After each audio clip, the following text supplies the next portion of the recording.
É um direito da personalidade, um direito humano. Nós existimos a partir de uma nominação, não só um corpo, uma aparência, um gênero, uma sexualidade, mas um nome.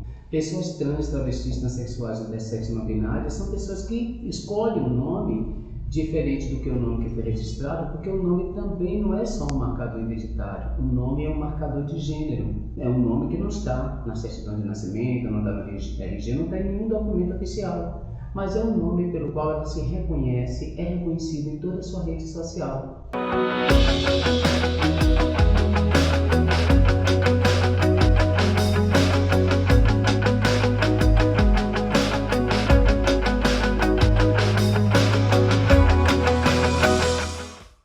Olá, sejam bem-vindos ao Entre Aspas. O nome social ainda é um direito desconhecido para muitas pessoas. No entanto, o assunto tem grande importância e é comentado cada vez mais, inclusive no âmbito da saúde. Para transgêneros, travestis, transexuais, intersexuais e pessoas não binárias, a escolha de um nome social é fundamental para a inclusão na sociedade. E a utilização do nome social nos registros hospitalares é o tema dessa edição do Entre Aspas. O nosso convidado é Ailton dos Santos, doutor em saúde coletiva e coordenador do ambulatório para travestis e transexuais, a CESAB. Ailton, seja muito bem-vindo aqui ao Entre Aspas. Obrigado por ter aceitado o nosso convite e ter disponibilizado o tempo para vir conversar com a gente. Eu é que agradeço a mais oportunidade de contribuir com a informação, com a formação em relação a direitos humanos. O nome social faz parte do direito de personalidade, é um direito à identidade e existência, um direito humano. Muito obrigado. Nossa conversa está acontecendo aqui, como vocês podem ver, sem máscaras, porque todos os protocolos de segurança contra o coronavírus foram tomados. Por este motivo, nós temos essa liberdade. Ailton, eu começo te perguntando, qual a importância da utilização do nome social, não só nas unidades hospitalares, mas no dia a dia, em todos os âmbitos? Veja só, como eu disse, é um direito da personalidade, um direito humano. Nós existimos a partir de uma nominação, não só um corpo, uma aparência, um gênero, uma sexualidade, mas um nome. É tão interessante quando as pessoas se encontram na rua que uma delas sabe o nome da outra, sabe a história, o pai, a família e tudo, e aquela outra já esqueceu o nome. E o constrangimento que ela fica, E depois, quando na hora de ir embora, mas anote o número. Como você não sei o nome? Imagine o constrangimento, enquanto o nome marca o sujeito.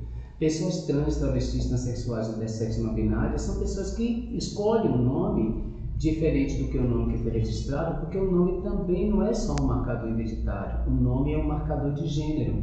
Como essas pessoas não se identificam com aquele gênero que outorgaram a elas quando elas nascerem por conta de olhar genitália, porque a gente ainda vive numa sociedade que acha que o corpo diz tudo da gente, e as ciências todas dizem que o corpo diz uma parte, mas não tudo, essas pessoas são registradas com um nome que não tem a ver com o gênero delas. Quando elas crescem e se identificam, elas mudam de nome. É um nome que não está na certidão de nascimento, não está no RG, não está em nenhum documento oficial. Mas é um nome pelo qual ela se reconhece, é reconhecido em toda a sua rede social. Então é a partir dali que ela entra na sociedade, que ela se sente acolhida, que melhora a autoestima. E esse nome é muito importante para a saúde física, a saúde mental dessa pessoa. É a partir desse nome que ela vai andar no mundo, que ela vai se colocar. Mulheres trans, eu vou avançar um pouco e já falar, Mulheres trans, as pessoas às vezes me perguntam, você estudou, fez especialização em gênero, mestrado e doutorado, mas a minha linguagem é muito simples. Mulheres trans são pessoas que nasceram com pênis e não se identificaram como homens, como as travestis. Homens transexuais são pessoas que nasceram com vagina e não se identificaram como mulheres. Uma explicação bem simples, mas que foram registradas a partir da sua genitália. Então, o nome social traz essa mudança. E é importante que ele seja usado em todos os âmbitos. Se eu te pergunto agora, qual é a realidade vivenciada nas unidades hospitalares e demais unidades de saúde atualmente na Bahia? Esse nome ele já é utilizado ou está em processo de implantação ainda, de orientação aos servidores da saúde? Como é que está isso? É interessante, Esse nome social no campo da saúde ele tem uma história grande, porque é o Ministério da Saúde, em 2006, que começa a discutir essa política do nome social. Ele começa a editar um conjunto de dispositivos legais, decretos, leis, portarias, orientações, resoluções, para que esse nome seja respeitado, para que esse nome esteja nos registros, nos formulários online, nos formulários impressos, naquela parte de identificação do sujeito, que esteja o nome de registro, mas também o nome social, e que esse nome seja o nome com o qual a pessoa é tratada, junto com um artigo, isso desde 2006. ele começa, entretanto, a ter força, ele começa a ser colocado nas unidades, começa a se discutir de maneira cotidiana com gestores, com equipe de saúde, com recepção, com o pessoal das TIs, né, que organiza o sistema, a partir de 2016. É com o decreto 8.727, efetivamente, que no Brasil essa discussão começa a ser mais forte. Porque ele é um decreto que a gente diz que é pedagógico, ele explica o que é nome social, ele define quem são travestis e transexuais, ele explica que não é para tratar de nome pejorativo, orienta como modificar os sistemas e tudo, e efetivamente coloca o nome social como uma possibilidade concreta. E aí a gente tem uma discussão nacional, aqui na Bahia, em Salvador, onde nós estamos, a gente começa a discutir com as unidades a partir de 2016 e fica mais forte na Bahia em 2017, com a publicação do decreto 17.523, que é do Estado da Bahia, que define o uso do nome social, orienta, inclusive uma questão que é interessante, que a gente vai precisar pensar quando a gente diz assim, como é que está agora, o que é que a gente precisa avançar. Tanto os decretos federal como estadual, e Salvador também tem uma lei municipal sobre o nome social, tem uma questão que eu sempre digo que a gente precisa pensar. Quando ele diz que os adolescentes eles precisam da autorização de pais ou responsáveis para usar o nome social na escola, no caso deles, ou no SUS. E eu, enquanto pesquisador e coordenador de um serviço estadual de saúde de pessoas trans, travestis e não binárias, fico pensando que a maioria dos pais, obviamente sim, não querem ter um filho travesti, transexual, como nunca quiseram ter um filho gay, lésbica. Então, assim, é difícil que eles vão assinar um documento dizendo que essa pessoa vai usar seu nome social no campo da saúde, ou no caso de adolescentes também, a educação, a gente tem que pensar, né, estudando, se eles não concordam com essa identidade. Entretanto, isso é um desafio, mas é indispensável, porque eles são mais vulneráveis, são mais alvos de violência em função dessa disforia desse nome, né? A pessoa tem um nome que não diz o do gênero dela e aí fica mais alvo. Então a gente sempre fica pensando como avançar nesse direito de que aqueles adolescentes tenham, porque hoje o nome social é algo que só o adulto a partir de 18 anos pode reivindicar. Ele não está nos documentos nenhum, mas ele tem o direito e pode ser utilizado.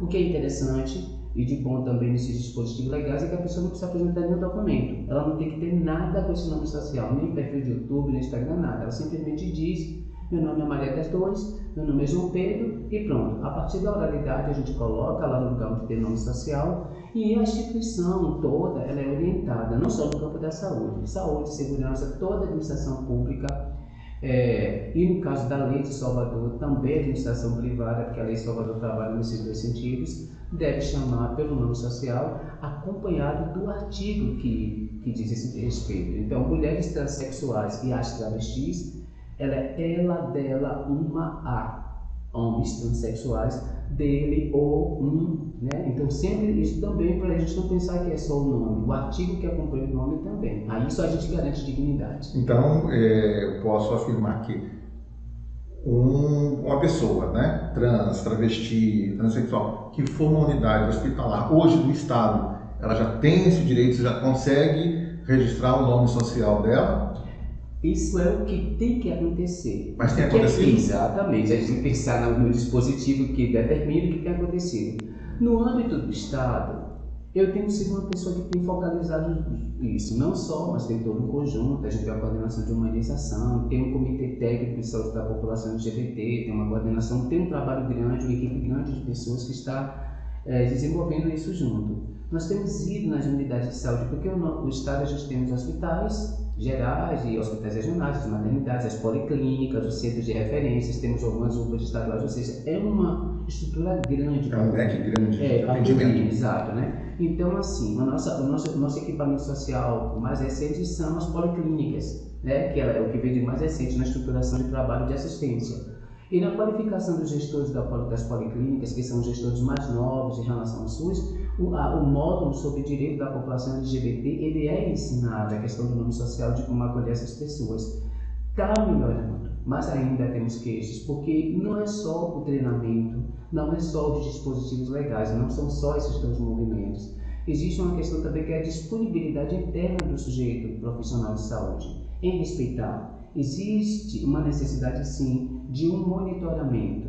Eu sempre oriento nas unidades que estou treinando sobre os direitos que essa população tem fora do SUS. Os Centros de Referência de Direitos Humanos LGBT, a Comissão da Diversidade da OAB, a ouvidoria, o grupo GEDEM, que é a defesa da mulher e da população LGBT. Eu sempre oriento, digo, olha gente, a gente, quanto profissional de saúde, porque eu sou profissional de saúde, a gente precisa respeitar o direito de todo mundo para que essa saúde seja coletiva e que a gente oferte um cuidado integral e humanizado. Mas, no entanto, se a gente não entende dessa forma, que é o nosso compromisso com a saúde de todos, precisa entender que esse outro lado, que é o usuário, tem direito e que ele está se fortalecendo nas redes sociais, buscando os seus direitos e ele vai reivindicar. Ou seja, se eu insisto, a despeito de uma informação, de todo o dispositivo legal, em não respeitar o nome social dessa pessoa, ela pode ir nos seus canais e elas também podem tomar suas providências. Então a gente tem essa atenção ainda, está avançando, mas dizer que a gente está totalmente com esse nome social colocado, não, porque seria contrário a várias denúncias que às vezes estão nas redes sociais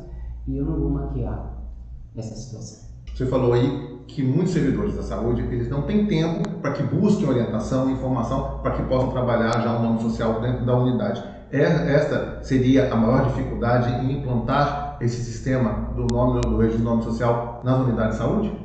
A gente tem reconhecido isso como um dos fatores, mas a gente tem ofertado cursos online também, cursos EAD, né? Nós já fizemos 2 cursos, nós fazemos cursos locais, vamos nas unidades. Quando fazemos cursos aqui em Salvador, no Centro de Formação, que é a Escola Estadual de Saúde Pública, os gestores locais encaminham os funcionários. Existe essa possibilidade aí para a gente dar conta desse tempo físico, mas existe uma chamada disponibilidade interna, o querer do sujeito e atender, respeitar ou não. Essa é a grande questão. A gente tem problemas quando a gente discute nome social, porque o nome social ele não vem junto. Ele vem junto com uma travesti, uma pessoa intersexual, uma pessoa não binária, ele vem junto com um sujeito que, para um olhar conservador ou para um olhar fundamentalista religioso, e aí a gente, quando fala sobre isso, tem que chegar nesses pontos, é muito difícil. Porque o servidor da saúde, muitos profissionais, ele traz isso, que não é concursado, não é terceirizado, não é contratado, nem deve estar presente dentro do SUS. O seu conservadorismo, sua cultura, suas crenças e tradições e a sua religiosidade, que são 2 fatores extremamente complicados para respeitar a diferença, principalmente no que diz respeito à orientação sexual ou, no caso dessas pessoas, uma identidade de gênero, uma pessoa que vive um gênero que não tem uma relação direta com o corpo que nasceu e com uma genitália que nasceu. Então, esses são polos que têm sido obstáculos e que sempre aparecem nas formações. Eu não concordo, em minha religião, no meu tempo não era assim. Quando eu sou facilitador, eu digo sim, mas você não foi concursado nem vindo para cá por conta da sua religião. Que bom que você está vivendo mais, mas não é mais igual ao seu tempo. Seu tempo é agora, essas pessoas têm direito, vamos avançar, vamos melhorar. Mas isso já me chama a atenção que a gente precisa avançar nisso. O SUS ele tem que estar sempre, entre tantos princípios, eu sempre digo que ele tem um tripé que a gente tem que considerar sempre. Eticidade.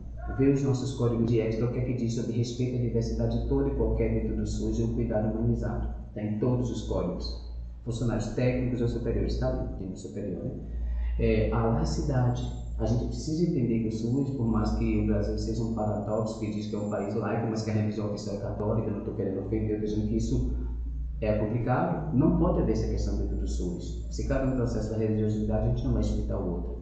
E o outro tripé é a questão da cientificidade. Não tem achismo, não tem tradição, não tem crença. A gente precisa estudar de maneira efetivamente o que é, quem são essas pessoas e entender que a diversidade faz parte da diversidade humana. Não é patologia. Nem tudo que nos cuidamos no SUS é patologia. A gravidez não é uma patologia. É uma possibilidade de um corpo que tem vagina e vulva e a gente cuida. E por que a gente tem que patologizar diferente, estigmatizar? Essas pessoas já sofrem muitas violências fora do SUS. O SUS é um espaço de cuidado e não de reprodução de desigualdades. Dentro da unidade hospitalar, usando o nome social, traria conforto para essa pessoa e facilitaria o tratamento delas?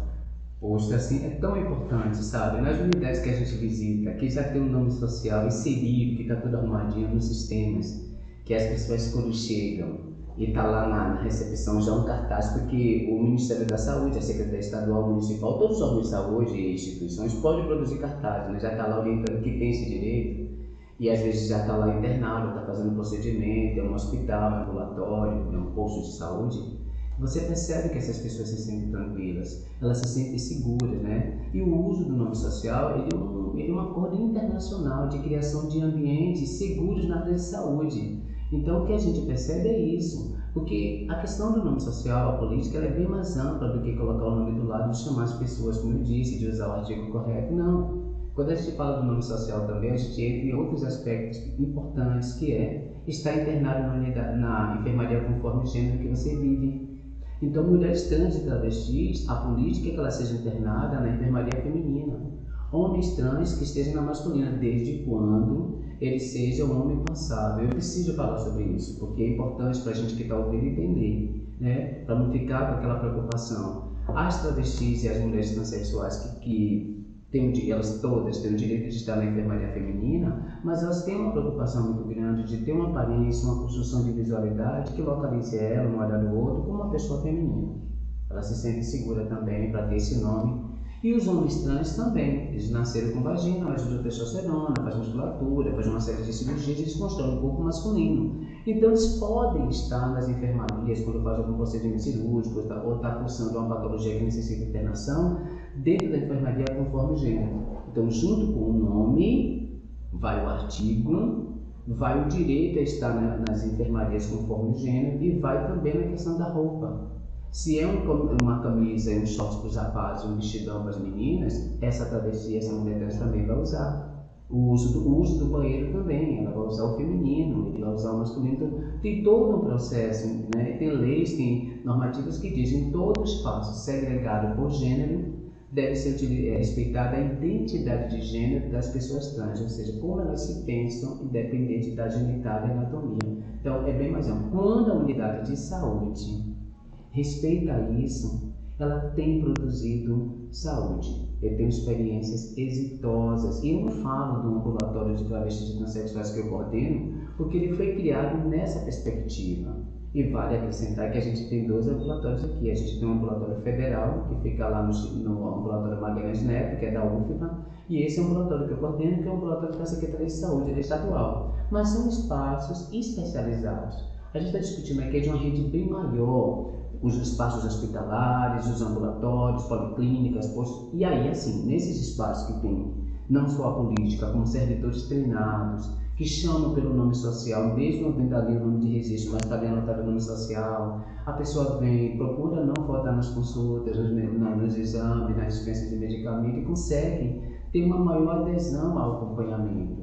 A partir do momento que a gente está numa unidade que não tem ainda essa qualificação, ou passou por qualificações, mas não tem um monitoramento, não fez uma adesão da proposta, a gente percebe muitos problemas. Pessoas que vêm só uma vez, chamam pelo nome de registro, elas não vão se cuidar, elas chegando cada vez mais agravadas na sua patologia, que só vê ao SUS quando não tem mais jeito para não morrer, porque sabe que para se cuidar vai passar por aquele constrangimento, e é um constrangimento real. Uma recepção cheia, chega aquela mulher bonita, forte, alta, maquiada, elegante, que elas gostam de estar assim, senta direitinho, vai lá dar um nome, pede, porque elas pedem, por favor, me chame por esse nome. Se o profissional de saúde não chamar, todo mundo vai olhar e estranhar, porque não é uma moça, que esse nome de homem já é um constrangimento, já é uma violência, já é um desrespeito.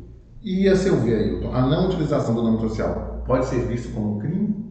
Hoje, desde quando há um conjunto de dispositivos legais já deveria ser visto? É a partir de 2019 que isso fica muito mais claro, né?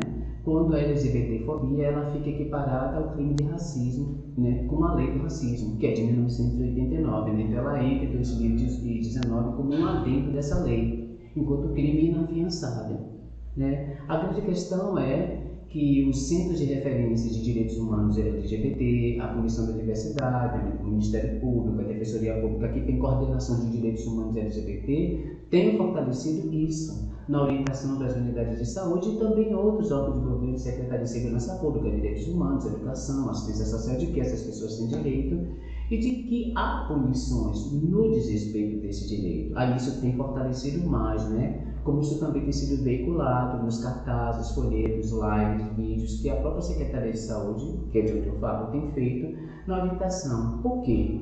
Enquanto algumas pessoas têm acesso à informação e a gente mostra o quadro de mortalidade, de adoecimento, de sofrimento, de todo tipo de exclusão social que essas pessoas sofrem até chegar no SUS, e com isso a gente consegue sensibilizar, humanizar algumas pessoas para atender bem, com outras a gente só consegue humanizar com a normatização.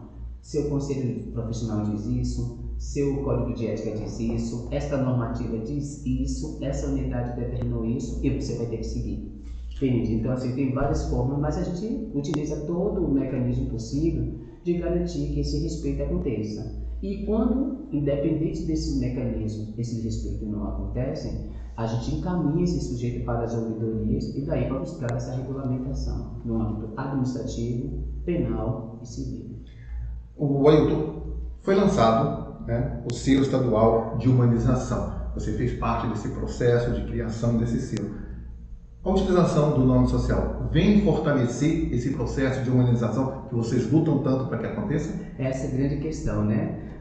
A gente entende a humanização como um cuidado integral, interseccional, ou seja, que respeite a orientação sexual, identidade de gênero, raça, cor, escolaridade, território. Então, sendo interseccional, vai ter que olhar isso. Então, para a unidade de saúde ter acesso a esse selo, né? Ela concorrer, ela tem que fazer um conjunto de ajustes em seus processos, vários processos de formação, ambiência, clínica ampliada, acolhimento, e aí vem o nome social. Se ela não tem implantado o nome social, se os cartazes não estão lá, se na parte de prontuários online e impresso não está, se em todo e qualquer documento de informação, de identificação, atestados médicos, resultados de exames, solicitação de exames, relatórios, tudo, não tem o espaço do nome social, ela pode não ter esse selo. E esse selo é muito importante. É incongruente dentro de uma Secretaria de Saúde que a gente não produza ações mais afetuosas, mais atos cuidativos que não sejam humanizados. Humanizar o cuidado faz parte de ofertar saúde. Então, há uma busca muito grande, foi uma estratégia muito grande nossa para fortalecer esse uso do nome social, como também respeitar a questão de raça, cor, a diminuir a questão ou não existir intolerância religiosa, a questão do capacitismo, tem várias outras questões, porque o manual é grande, ele tem vários requisitos, mas em relação ao respeito da população trans, travesti, não binária e intersexo, isso vem forte, porque ele tem vários eixos, mas tem 3 eixos muito grandes, que é a questão do combate ao racismo institucional, se a unidade também tem políticas a respeito disso, a questão de respeito à diversidade sexual de gênero e acolhimento da população LGBT, mas também as especificidades de pessoas trans, travestis, não binárias e intersexo, e a questão também do combate à intolerância religiosa dentro do SUS. São 3 eixos, entre todos, para que a comunidade se organize e tenha acesso. Isso, você trouxe até aí o manual, mostra pra gente aí. Trouxe a questão do manual, porque a gente foi uma elaboração, mais de 2 anos de trabalho da Coordenação Estadual de Humanização, que fica dentro da Super-RH, que é a Superintendência de Recursos Humanos da CESAB. Houve uma consultoria, uma equipe técnica, né? A coordenadora estadual Érica Boas, né? A gente estava hoje no seminário, foi lançado hoje esse manual técnico que tem os critérios todos com os quais as unidades serão avaliadas para ter acesso ao selo. Não é um processo coercitivo, a unidade conhece o manual, ela se organiza, faz suas reuniões, seus ajustes e solicita a visita técnica para receber o selo. E o que importa desse selo é que há uma política internacional de garantia de ambientes livres de violência institucional e que só entende que há acolhimento e que há produção de saúde quando você não produz violência. Então é muito importante para as unidades do SUS ter esse selo. É um fortalecimento da humanização e do cuidado do SUS. Você falou em acolhimento, e a utilização do nome social também é uma forma de acolhimento. Faz parte, é indispensável. Não há a entrada das pessoas trans, ela se dá pelo nome, e pelo nome correto, que é o nome com o qual elas se identificam, que é o nome social. Ou retificado, né? Eu não sei se vocês sabem, a partir de 2018, elas conseguiram um direito, né, através da ação direta de inconstitucionalidade 4275, de ir no cartório de nascimento, levar um conjunto de documentações, declarações, e conseguir retificar o nome, ter um pré-nome e o gênero dentro da certidão de nascimento e todos os documentos, mas isso não invalida e nem derruba os dispositivos do nome social. Nem todas as pessoas podem, querem ou farão agora a retificação, porque também tem um pagamento, tem um custo que nem essas pessoas nem sempre têm. Então a gente está vivendo hoje com pessoas que têm um nome social e tem que ser respeitado, porque é esse nome social que identificam elas, e com aquelas outras que já retificaram o nome. Então o nome que a gente não usa com a pessoa trans, travesti, não binária, intersexo, é o nome de registro, que é o nome com o qual elas geralmente não se identificam. A gente usa o social para aquelas que ainda não conseguiram mudar legalmente, ou o nome retificado, que é o nome com o qual elas se identificam. Ailton, infelizmente, nosso programa está chegando ao fim. Eu falo infelizmente porque o papo está muito gostoso, muito explicativo e esclarecedor. E eu te peço, houve algo que a gente não acrescentou aqui, ou não conversou sobre aqui no programa, você queira acrescentar? E se também tiver um recado para dar àquelas pessoas que estão nos assistindo nesse momento, fique à vontade. Bem, eu acho que a nossa pauta foi ótima. O roteiro foi muito perspicaz, bem detalhado, conseguiu capturar tudo. Eu teria mais, na verdade, assim, uma mensagem, né? Que era assim, nós somos profissionais de saúde, pelo menos a maioria das pessoas estão ouvindo, nós estamos falando do centro de saúde, então, apesar de falar para todas as pessoas, o recado é para o profissional de saúde. Nós devemos sempre produzir saúde. Nossas crenças, nossa forma de pensar particular, ela não deve fazer parte do SUS. Isso tem sido muito danoso para toda pessoa que é diferente. Nós não somos o centro, nós não somos perfeitos, nós somos humanos, nós também erramos, nós também adoecemos. A ideia é que a gente consiga prestar um cuidado que seja igualzinho àquele que a gente queria receber, independente das nossas diferenças. Então é isso, humanizar e cuidar bem de todos, de todas, sem discriminação, sem preconceito, sem violência. Eu acho que assim a gente faz o melhor de cada um de nós e confirma o nosso nome, né? Profissional de saúde, não produz doença. Ailton, mais uma vez, muito obrigado pela sua participação, pela sua disponibilidade de vir aqui trazer todo esse conhecimento para a gente no Entre Aspas. Muito obrigado, eu me sinto honrado e volto quando precisar. Essa edição do Entre Aspas fica aqui. Muito obrigado por ter nos acompanhado até aqui e um grande abraço.